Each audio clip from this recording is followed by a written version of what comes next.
اعوذ باللہ من الشیطان الرجیم بسم اللہ الرحمن الرحیم رب اشرح لی صدری ویسر لی امری واحلل عقدۃ من لسانی یفقہوا قولی۔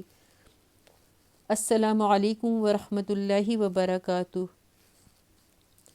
آج ہم سورہ نساء کا 5واں رکوع شروع کرتے ہیں۔ بسم اللہ الرحمن الرحیم یرید اللہ لیبین لکم ویہدیکم سنن الذین من قبلکم ویتوب علیکم واللہ علیم حکیم۔ اللہ چاہتا ہے کہ تم پر ان طریقوں کو واضح کرے اور انہی طریقوں پر تمہیں چلائے جن کی پیروی تم سے پہلے گزرے ہوئے صلحاء کرتے تھے۔ وہ اپنی رحمت کے ساتھ تمہاری طرف متوجہ ہونے کا ارادہ رکھتا ہے اور وہ علیم بھی ہے اور دانا بھی۔ سورت کے آغاز سے یہاں تک جو ہدایات دی گئی ہیں اور اس سورت کے نزول سے پہلے سورہ بقرہ میں مسائل تمدن و معاشرت کے متعلق جو ہدایات دی جا چکی تھیں، ان سب کی طرف بحیثیت مجموعی اشارہ کرتے ہوئے فرمایا جا رہا ہے کہ یہ معاشرت، اخلاق اور تمدن کے وہ قوانین ہیں جن پر قدیم ترین زمانے سے ہر دور کے انبیاء اور ان کے صالح پیرو عمل کرتے چلے آئے ہیں، اور یہ اللہ کی عنایت و مہربانی ہے کہ وہ تم کو جاہلیت کی حالت سے نکال کر صالحین کے طریقۂ زندگی کی طرف تمہاری رہنمائی کر رہا ہے۔ واللہ یرید ان یتوب علیکم ویرید الذین یتبعون الشہوات ان تمیلوا میلا عظیما۔ ہاں، اللہ تم پر اپنی رحمت کے ساتھ توجہ کرنا چاہتا ہے، مگر جو لوگ خود اپنی خواہشات نفس کی پیروی کر رہے ہیں وہ چاہتے ہیں کہ تم راہ راست سے ہٹ کر دور نکل جاؤ۔ یہ اشارہ ہے منافقین اور قدامت پرست جہلاء اور نواحی مدینہ کے یہودیوں کی طرف۔ منافقین اور قدامت پرستوں کو تو وہ اصلاحات سخت ناگوار تھیں جو تمدن و معاشرت میں صدیوں کے جمے اور رچے ہوئے تعصبات اور رسم و رواج کے خلاف کی جا رہی تھیں۔ میراث میں لڑکیوں کا حصہ، بیوہ اور عورت کا سسرال کی بندشوں سے رہائی پانا، اور عدت کے بعد اس کا ہر شخص سے نکاح سے نکاح کے لیے آزاد ہو جانا، سوتیلی ماں سے نکاح حرام ہونا، دو بہنوں کے ایک ساتھ نکاح میں جمع کیے جانے کو ناجائز قرار دینا، متبنہ کو وراثت سے محروم کرنا، اور منہ بولے باپ کے لیے متبنہ کی بیوہ اور مطلقہ کو حلال ہونا۔ یہ اور اس طرح کی دوسری اصلاحات میں سے ایک چیز ایسی تھی جس پر بڑے بوڑھے اور آبائی رسوم کے پرستار چیخ چیخ اٹھتے تھے۔ مدتوں ان احکام پر چیمہ گوئیاں ہوتی رہتی تھیں۔ شرارت پسند لوگ ان باتوں کو لے کر نبی صلی اللہ علیہ وآلہ وسلم اور آپ صلی اللہ علیہ وآلہ وسلم کی دعوت اصلاح کے خلاف لوگوں کو بھڑکاتے پھرتے تھے۔ مثلاً جو شخص کسی ایسے نکاح سے پیدا ہوا تھا جسے اب اسلامی شریعت حرام قرار دے رہی تھی، اس کو یہ کہہ کر اشتعال دلایا جاتا تھا کہ لیجئے، آج جو نئے احکام وہاں آئے ہیں ان کی روح سے آپ کے ماں اور باپ کا تعلق ناجائز ٹھہرا دیا گیا ہے۔ اس طرح یہ نادان لوگ اس اصلاح کے کام میں رکاوٹیں ڈال رہے تھے جو اس وقت احکام الہی کے تحت انجام دیا جا رہا تھا۔ دوسری طرف یہودی تھے جنہوں نے صدیوں کی موشگافیوں سے اصل خدائی شریعت پر اپنے خود ساختہ احکام و قوانین کا ایک بھاری خول چڑھا رکھا تھا۔ بے شمار پابندیاں اور باریکیاں اور سختیاں تھیں جو انہوں نے شریعت میں بڑھا لی تھیں۔ بکثرت حلال چیزیں ایسی تھیں جنہیں وہ حرام کر بیٹھے تھے۔ بہت سے اوہام تھے جن کو انہوں نے قانون خداوندی میں داخل کر لیا تھا۔ اب یہ بات ان کے علماء اور عوام دونوں کی ذہنیت اور مذاق کے بالکل خلاف تھی کہ وہ اس سیدھی سادی شریعت کی قدر پہچان سکتے جو قرآن پیش کر رہا تھا۔ وہ قرآن کے احکام کو سن کر بےتاب ہو جاتے تھے، ایک چیز پر 100 اعتراضات کرتے تھے۔ ان کا مطالبہ یہ تھا کہ یا تو قرآن ان کے فقہا کے تمام اجتہادات اور ان کے اسلاف کے سارے اوہام و خرافات کو شریعت الہی قرار دے، ورنہ یہ ہرگز کتاب الہی نہیں ہے۔ مثال کے طور پر یہودیوں کے ہاں دستور تھا کہ ایام ماہواری میں عورت کو بالکل پلید سمجھا جاتا تھا۔ نہ اس کا پکایا ہوا کھانا کھاتے، نہ اس کے ہاتھ کا پانی پیتے، نہ اس کے ساتھ فرش پر بیٹھتے، بلکہ اس کے ہاتھ سے ہاتھ چھو جانے کو بھی مکروہ سمجھتے تھے۔ ان چند دنوں میں عورت خود اپنے گھر میں اچھوت بن کر رہ جاتی تھی۔ یہی رواج یہودیوں کے اثر سے مدینے کے انصار میں بھی چل پڑا تھا۔ جب نبی صلی اللہ علیہ وآلہ وسلم مدینہ تشریف لائے تو آپ صلی اللہ علیہ وآلہ وسلم سے اس کے متعلق سوال کیا گیا۔ جواب میں وہ آیت آئی جو سورہ بقرہ رکوع 28 کے آغاز میں درج ہے۔ نبی صلی اللہ علیہ وآلہ وسلم نے اس آیت کی روح سے حکم دیا کہ ایام ماہواری میں صرف مباشرت ناجائز ہے، باقی تمام تعلقات عورتوں کے ساتھ اسی طرح رکھے جائیں جس طرح دوسرے دنوں میں ہوتے ہیں۔ اس پر یہودیوں میں شور مچ گیا۔ وہ کہنے لگے کہ یہ شخص تو قسم کھا کر بیٹھا ہے کہ جو کچھ ہمارے ہاں حرام ہے اسے حلال کر کے رہے گا، اور جس چیز کو ہم ناپاک کہتے ہیں اسے پاک کر دے گا۔ یرید اللہ ان یخفف عنکم وخلق الانسان ضعیفا، اللہ تم پر سے پابندیوں کو ہلکا کرنا چاہتا ہے کیونکہ انسان کمزور پیدا کیا گیا ہے۔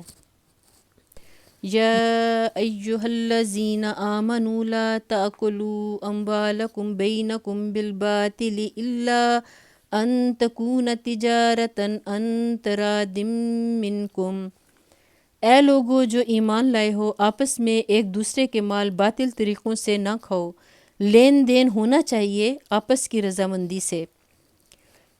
باطل طریقوں سے مراد وہ تمام طریقے ہیں جو خلاف حق ہوں اور شرعاً و اخلاقاً ناجائز ہوں۔ لین دین سے مراد یہ ہے کہ آپس میں مفاد و منافع کا تبادلہ ہونا چاہیے، جس طرح تجارت اور صنعت و حرفت وغیرہ میں ہوتا ہے کہ ایک شخص دوسرے شخص کی ضروریات فراہم کرنے کے لیے محنت کرتا ہے اور وہ اس کا معاوضہ دیتا ہے۔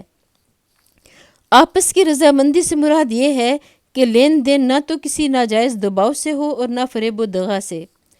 رشوت اور سود میں بظاہر رضامندی ہوتی ہے، مگر فی الواقع وہ رضامندی مجبوراً ہوتی ہے اور دباؤ کا نتیجہ ہوتی ہے۔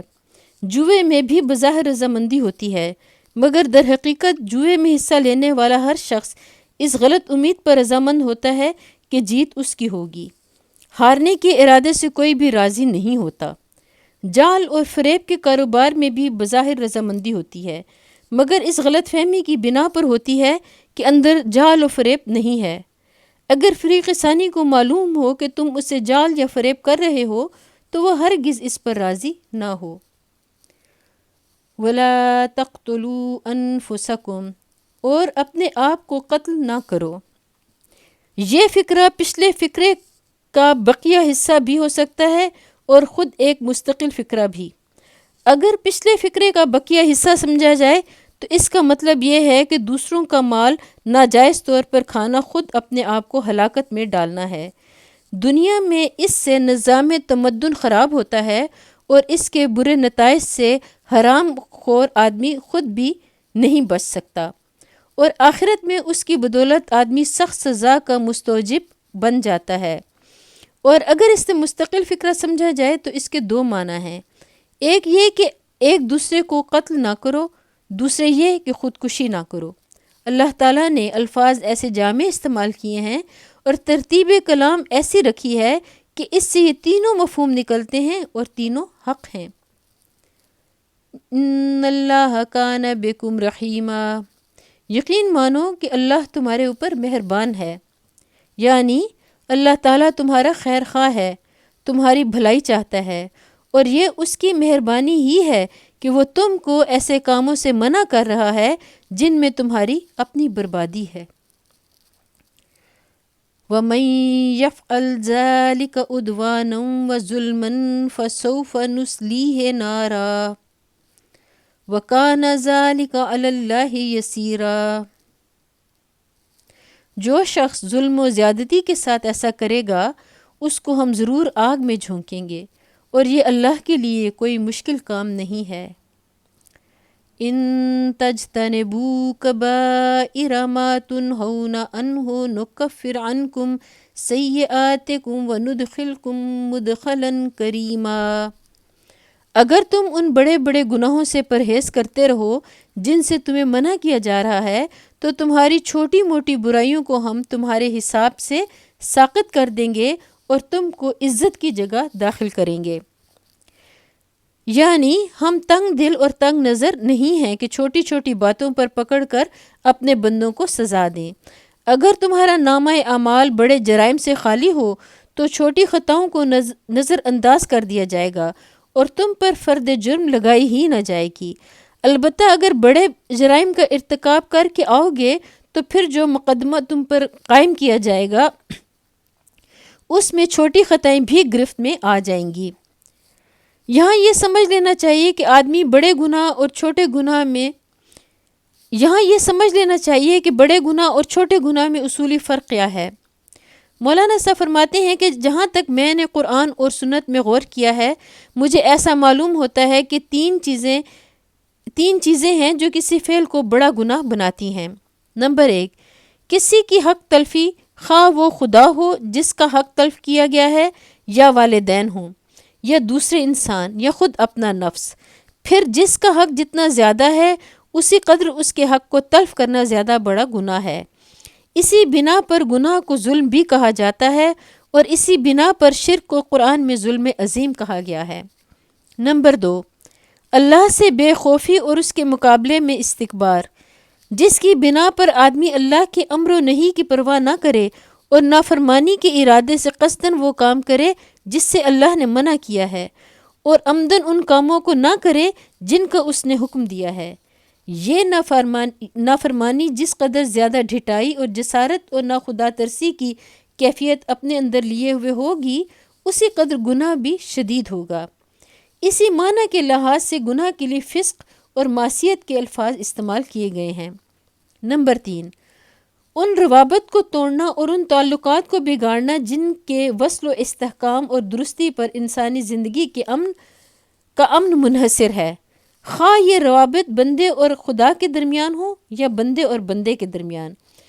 پھر جو رابطہ جتنا زیادہ اہم ہے اور جس کے کٹنے سے امن کو جتنا زیادہ نقصان پہنچتا ہے اور جس کے معاملے میں مامونیت کی جتنی زیادہ توقع کی جاتی ہے اسی قدر اس کے توڑنے اور کاٹنے اور خراب کرنے کا گناہ زیادہ بڑا ہے۔ مثلاً زنا اور اس کے مختلف مدارج پر غور کیجیے۔ یہ فعل فی نفس ہی نظام تمدن کو خراب کرنے والا ہے، اس لیے بجائے خود ایک بڑا گناہ ہے، مگر اس کی مختلف صورتیں ایک دوسرے سے گناہ میں شدید تر ہیں۔ شادی شدہ آدمی کا زنا کرنا بن بیاہے کی بنسبت زیادہ سخت گناہ ہے۔ منکوحہ عورت سے زنا کرنا غیر منکوحہ سے کرنے کی بنسبت قبیح تر ہے۔ ہمسایہ کے گھر والوں سے زنا کرنا غیر ہمسایہ سے کرنے کی بنسبت زیادہ برا ہے۔ محرمات مثلاً بہن یا بیٹی یا ماں سے زنا کرنا غیر عورت سے کرنے کی بنسبت قبیح تر ہے۔ مسجد میں زنا کرنا کسی اور جگہ کرنے سے اشد ہے۔ ان مثالوں میں ایک ہی فعل کی مختلف صورتوں کے درمیان گناہ ہونے کی حیثیت سے مدارج کا فرق انہی وجوہ سے ہے جو اوپر بیان ہوئے ہیں۔ جہاں مامونیت کی توقع جس قدر زیادہ ہے، جہاں انسانی رابطہ جتنا زیادہ مستحق احترام ہے اور جہاں اس رابطے کو قطع کرنا جس قدر زیادہ موجب فساد ہے، وہاں زنا کا ارتکاب اسی قدر زیادہ شدید گناہ ہے۔ اسی معنی کے لحاظ سے گناہ کے لیے فجور کی اصطلاح استعمال کی جاتی ہے۔ وَلَا تَتَمَنُّوا مَا فَضَّلَ اللَّهُ بِهِ بَعْضَكُمْ عَلَى بَعْضٍ لِلرِّجَالِ نَصِيبٌ مِّمَّا اكْتَسَبُوا وَلِلنِّسَاءِ نَصِيبٌ مِّمَّا اكْتَسَبْنَ، اور جو کچھ اللہ نے تم میں سے کسی کو دوسرے کے مقابلے میں زیادہ دیا ہے اس کی تمنا نہ کرو۔ جو کچھ مردوں نے کمایا ہے اس کے مطابق ان کا حصہ ہے اور جو کچھ عورتوں نے کمایا ہے اس کے مطابق ان کا حصہ۔ وَاسْأَلُوا اللَّهَ مِن فَضْلِهِ إِنَّ اللَّهَ كَانَ بِكُلِّ شَيْءٍ عَلِيمًا۔ ہاں، اللہ سے اس کے فضل کی دعا مانگتے رہو، یقیناً اللہ ہر چیز کا علم رکھتا ہے۔ اس آیت میں ایک بڑی اہم اخلاقی ہدایت دی گئی ہے جس سے اگر ملحوظ رکھا جائے تو اجتماعی زندگی میں انسان کو بڑا امن نصیب ہو جائے۔ اللہ تعالیٰ نے تمام انسانوں کو یکساں نہیں بنایا ہے، بلکہ ان کے درمیان بے شمار حیثیتوں سے فرق رکھے ہیں۔ کوئی خوبصورت ہے، کوئی بدصورت، کوئی خوش آواز ہے اور کوئی بد آواز، کوئی طاقتور ہے اور کوئی کمزور، کوئی سلیم الاعضاء ہے اور کوئی پیدائشی طور پر جسمانی نقص لے کر آیا ہے۔ کسی کو جسمانی اور ذہنی قوتوں میں سے کوئی قوت زیادہ دی ہے اور کسی کو کوئی دوسری قوت، کسی کو بہتر حالات میں پیدا کیا ہے اور کسی کو بدتر حالات میں، کسی کو زیادہ ذرائع دیے ہیں اور کسی کو کم۔ اسی فرق و امتیاز پر انسانی تمدن کی ساری گوناگونی قائم ہے اور یہ عین مقتضائے حکمت ہے۔ جہاں اس فرق کو اس کے فطری حدود سے بڑھا کر انسان اپنے مصنوعی امتیازات کا اس پر اضافہ کرتا ہے، وہاں ایک نوعیت کا فساد رونما ہوتا ہے، اور جہاں سرے سے اس فرق ہی کو مٹا دینے کے لیے فطرت سے جنگ کرنے کی کوشش کی جاتی ہے، وہاں ایک دوسری نوعیت کا فساد برپا ہوتا ہے۔ آدمی کی یہ ذہنیت کہ جسے کسی حیثیت سے اپنے مقابلے میں بڑھا ہوا دیکھے بے چین ہو جائے، یہی اجتماعی زندگی میں رشک، حسد، رقابت، عداوت، مزاحمت اور کشاکش کی جڑ ہے، اور اس کا نتیجہ یہ ہوتا ہے کہ جو فضل اسے جائز طریقوں سے حاصل نہیں ہوتا، اسے پھر وہ ناجائز تدبیروں سے حاصل کرنے پر اتر آتا ہے۔ اللہ تعالیٰ اس آیت میں اسی ذہنیت سے بچنے کی ہدایت فرما رہا ہے۔ اس کے ارشاد کا مقصد یہ ہے کہ جو فضل اس نے دوسروں کو دیا ہو اس کی تمنا نہ کرو، البتہ اللہ سے فضل کی دعا کرو۔ وہ جس فضل کو اپنے علم و حکمت سے تمہارے لیے مناسب سمجھے گا عطا فرما دے گا۔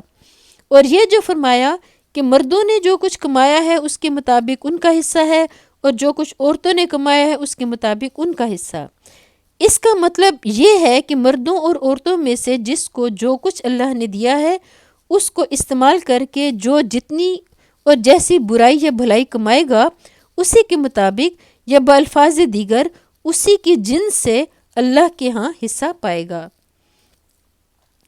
وَلِكُلٍّ جَعَلْنَا مَوَالِيَ مِمَّا تَرَكَ الْوَالِدَانِ وَالْأَقْرَبُونَ وَالَّذِينَ عَقَدَتْ أَيْمَانُكُمْ فَآتُوهُمْ نَصِيبَهُمْ إِنَّ اللَّهَ كَانَ عَلَى كُلِّ شَيْءٍ شَهِيدًا۔ اور ہم نے ہر اس ترکے کے حقدار مقرر کر دیے ہیں جو والدین اور رشتہ دار چھوڑیں۔ اب رہے وہ لوگ جن سے تمہارے عہد و پیمان ہوں تو ان کا حصہ انہیں دو، یقیناً اللہ ہر چیز پر نگراں ہے۔ اہل عرب میں قاعدہ تھا کہ جن لوگوں کے درمیان دوستی اور بھائی چارے کے عہد و پیمان ہو جاتے تھے وہ ایک دوسرے کی میراث کے حقدار بن جاتے تھے۔ اسی طرح جسے بیٹا بنا لیا جاتا تھا وہ بھی منہ بولے باپ کا وارث قرار پاتا تھا۔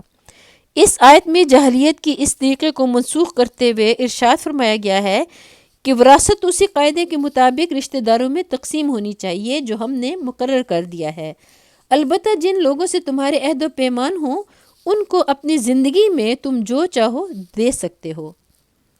یہاں ہمارا 5واں رکوع مکمل ہوتا ہے۔ اللہ تعالیٰ سے دعا ہے کہ اللہ تعالیٰ ہمیں قرآن مجید پڑھنے کی، سمجھنے کی اور اس پر عمل کرنے کی توفیق عطا فرمائے۔ اللہ تعالیٰ ہمارے گناہوں کو معاف فرمائے۔ قرآن مجید پڑھتے ہوئے مجھ سے غلطی ہو گئی ہو تو اللہ تعالیٰ مجھے معاف فرمائے۔ وآخر دعوانا ان الحمد للہ رب العالمین۔